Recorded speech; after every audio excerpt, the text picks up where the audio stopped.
So we're just going to now cut to Paddy Pimblett, who's joining us via the telephone.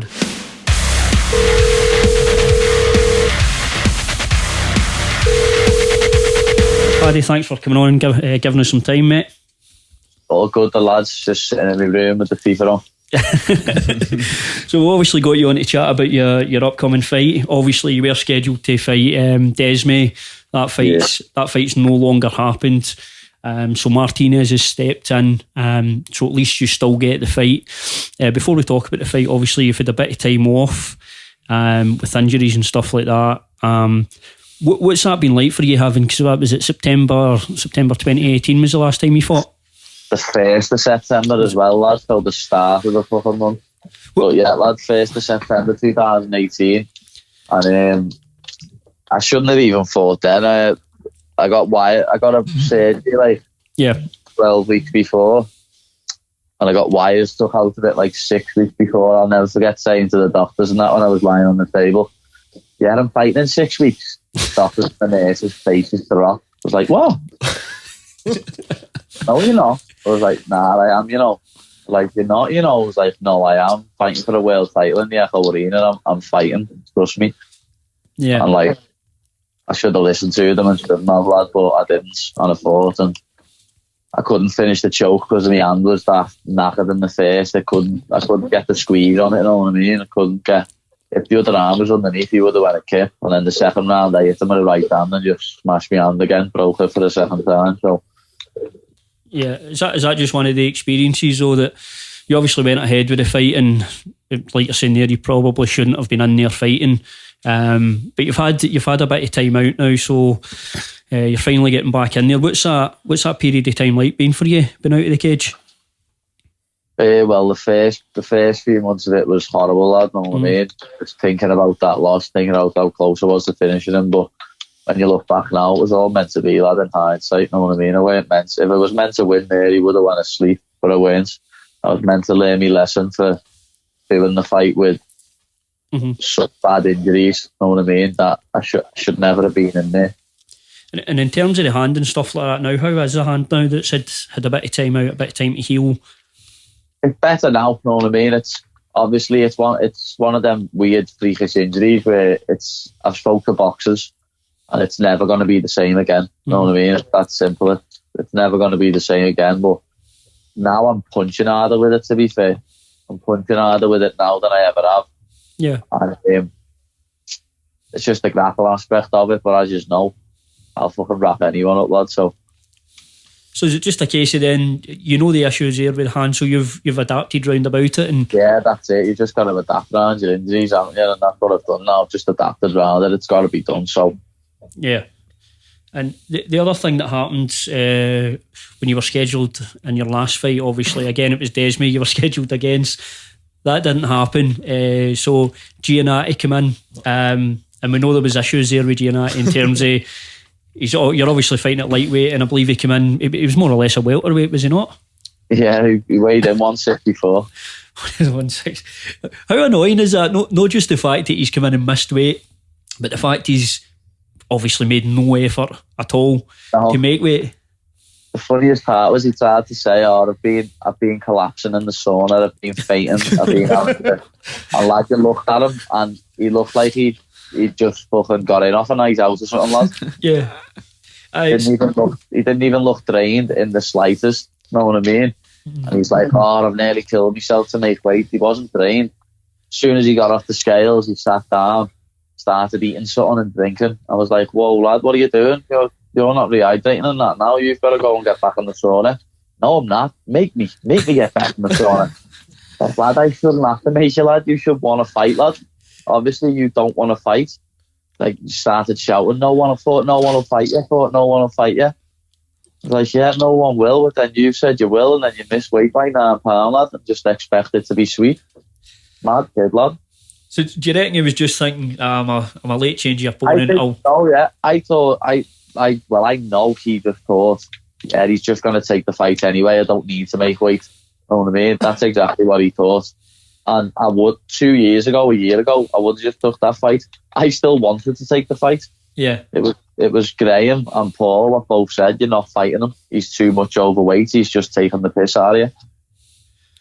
I guess sometimes you need folk to do that, rein you in a wee bit, because obviously, I'm assuming now, I know you've had offers for the UFC in the past, but you've turned them down for different reasons. I would assume you're now at the stage where that is the goal, the UFC's next. And yeah, I mean, that's it, the UFC's next. And imagine I did just say, yeah, I'll fight him, and then the fat cunt just lied on top of me. Even though I know he wouldn't have, even though I know for a fact I would have TKO'd him or subbed him because he's a fucking crab. But it just weren't worth the risk, you know what I mean? Graham and Paul both said it's not worth the risk of fighting him in case he does. Like 99 times out of 100 to beat him. But it could have been that one time because he had a 9-pound weight advantage. I went for a big burger and chips that night, lad, and this honest burger, heavy little gaff, could ever see it. And lad, I ate that. Knew I weren't fighting, so I had that. I had like 4 bowls of crunchy nut. I ate like 7 chocolate bars, and then I weighed myself the next morning. And lad, I was 166. Fuck's sake. And he weighed 164. So like he would have been about 175, 180 the next day, and I woke up 166. Aye, after eating rubbish. It's not, I guess. Yeah, after eating shite, lad. So if I would have just been eating normal, I'd putting stuff in me, I probably would have woke up about 162 or something. The other thing as well, even the weight advantage obviously is one thing, but it's the actual cut itself, what you put you through. You know what I mean? Yeah. So do you reckon then if he'd actually says, right, okay, I've fucked up here, I've come in basically like a welterweight, but I'll bust my arse and try and make a weight, that changes the scenario. Yeah, if he would have went and got back in the sauna and even at least tried for 2 hours, I would have fought him. But it was the way he sat down, started eating this little cake he had, and then fucking started drinking water. And like me and I was with Vince. The best video ever is that video. Event after that, man. That was. And Ben just stood up and was like, "Whoa, what are you doing?" And he was like, "What?" His coach jumped up and outside the front of Vince like, "What are you doing? You can't start drinking and eating now." And he's like, "Who can't? Who can't?" I was like, "Well, lad, if you want to fight, obviously you fucking tit." Fuck's sake. So, but instead, but you know what I mean. You know when someone's actually tried to make weight because they're fucked. I mean, you see guys get in there it's late last minute, and sometimes they will miss weight, but you can tell when a guy's actually put yourself through the ringer to make it. Yeah, you can tell when someone's actually tried to make weight, and lad, he didn't even try, lad. He jumped up as soon as I was like, "Lad, are you messing? You're eating and that." He was like, "What?" Jumped up, started fronting, know what I mean? Start like jumping up and down, lad. If you tried to make weight, you're not screaming and shouting, jumping up and down, lad.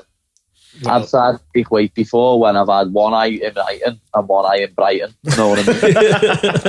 Never done that, where you've cut that much weight that you end up getting a bog eye. I've not cut that much weight. I've done that, lad.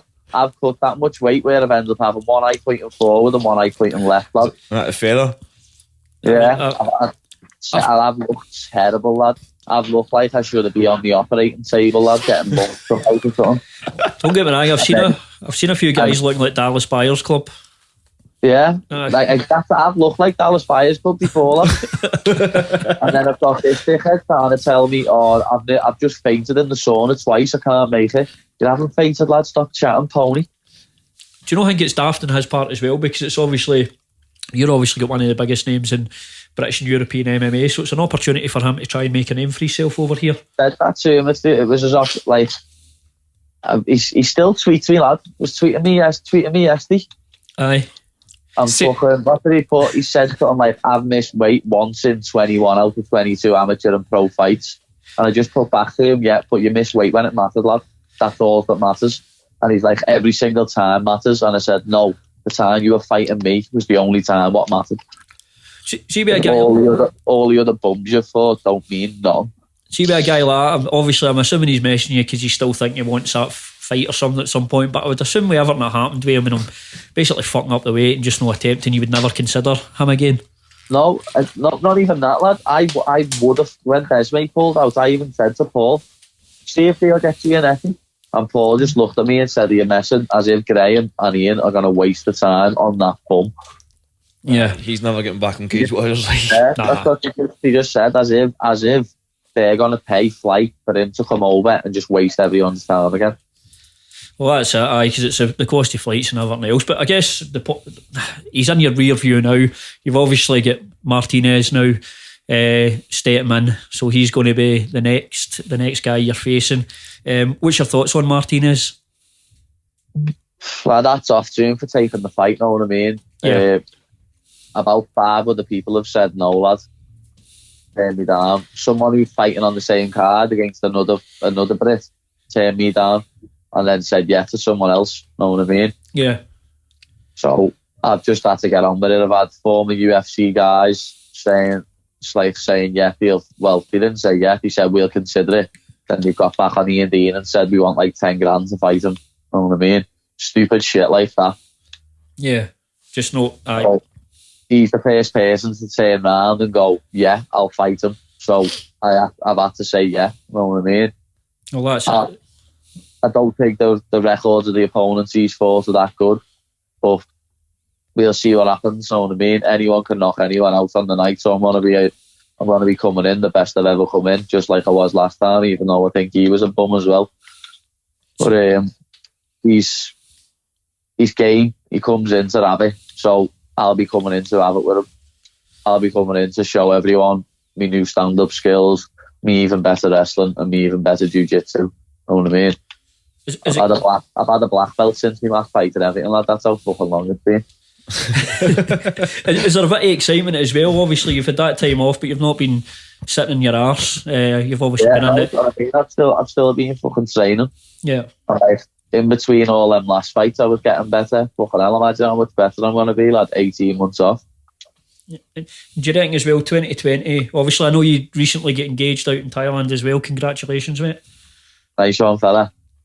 How nervous were you to pop the question? More nervous than when I get in the cage, lad. Well, listen, it went well. She said yes, it could have went the other way, but yeah, it was shit in me undies, lad. Someone who was like, got a video of it, and you hear me at the start of the video go, fucking heavy this. I know, mate, congratulations. And just the last thing, I'll let Justin jump in for a wee bit. So do you reckon 2020 for you, Paddy, is this the year at the end that you think you'll be a UFC lightweight at the end of this year? Yeah, not a lad. I don't know if I'll stick to lightweight though, to be fair. Some of them cunts are big. Aye. Some of them cunts are huge, lad. So I could end up going back down to feather when I go to UFC. But yeah, I will be in the UFC by the end of 2020. Easily be in the UFC. And we'd have to ask you while you're on, have you got any stories about Justin, anything we can use to embarrass him?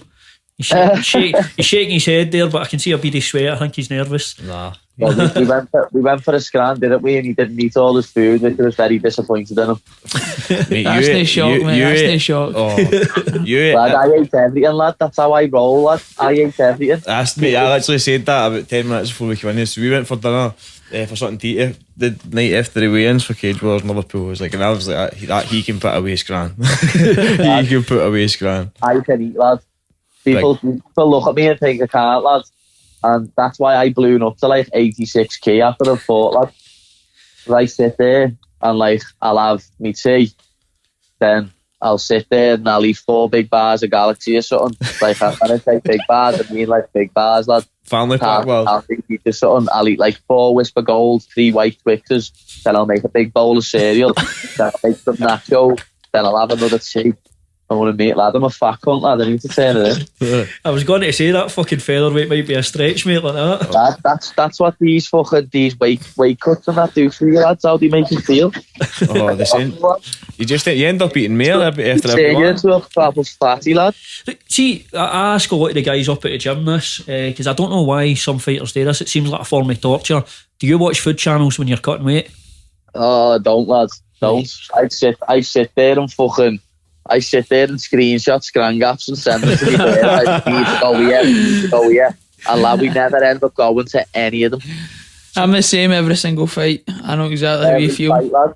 And I never end up going to any of the scran gaps on the screen. 10 and 12 weeks, you actually plan all this shit, and then you just end up in the same shitey places you always go. You just end up in the same fucking chippy round the corner, then the same Indian you always go, then the same pizza gap.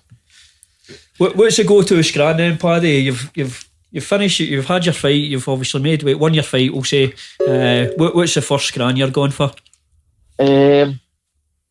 Lad, I don't know, you know, I differentiate. But there's local to ours, lad, there's a gaff called Happy Seasons, but it doesn't get called Happy Seasons. It gets called Ming's Wings because his chicken wings are that good and his name's Ming. Fairly straightforward.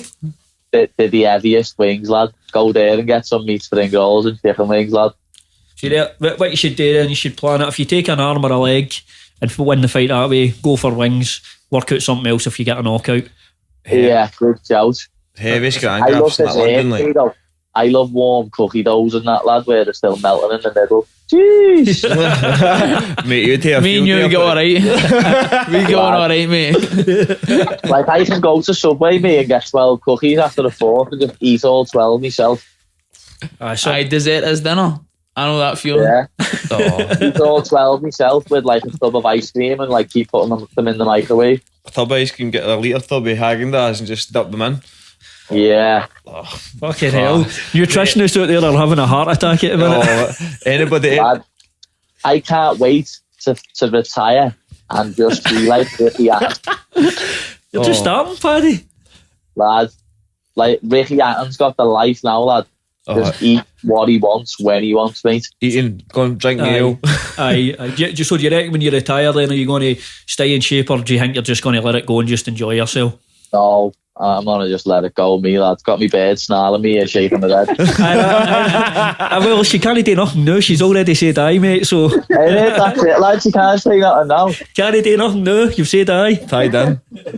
Listen, Paddy, thanks very much for coming on the show, mate. We do appreciate the time. Nah, it's all good, man. Anytime, lad. Obviously, best of luck in your upcoming fight, and we look forward to seeing what 2020's got in store for you, mate. Okay, yeah, I hope there's one of your lads on the card, lad. Then we can have a profit chat face to face, can't we? We looks on it, mate. He's fighting that French kid for the belt. He's fighting for the belt. He's fighting for the belt, isn't he? Nice. We had a good week down in London that week, like. We'll be there, lad. Flexing, one nice, lad. Yeah, it'd be good to get a scran after the fights and that. You got to go to the UFC and that after on a Saturday as well. See more. Well, lad, I don't know if I'm going to go to the UFC now because Molly couldn't get hold of any tickets, and then she got on us the other day with some, and they're 80 quid each, lad. And that's batty for me to go and watch some fights, lad. We were just talking about that and all, like, cause we were going to try and find out who we can get tickets off a day, because that's like we look was like you came out with looks like a wee pike, I've got one for you, lad. Guess what's happening the next day? What? Patrick Toppin's doing a 10-hour set somewhere, lad, in the daytime. In London?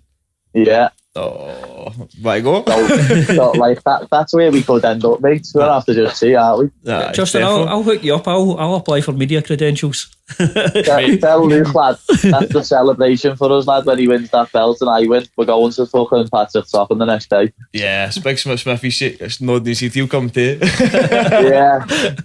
I'm fighting about 4 weeks after, but that's all good. Yeah, lad, you'll lose weight here, lad. No hanging about you. Just stay on the water, lad, you're flying. Quality, mate. That'll be class.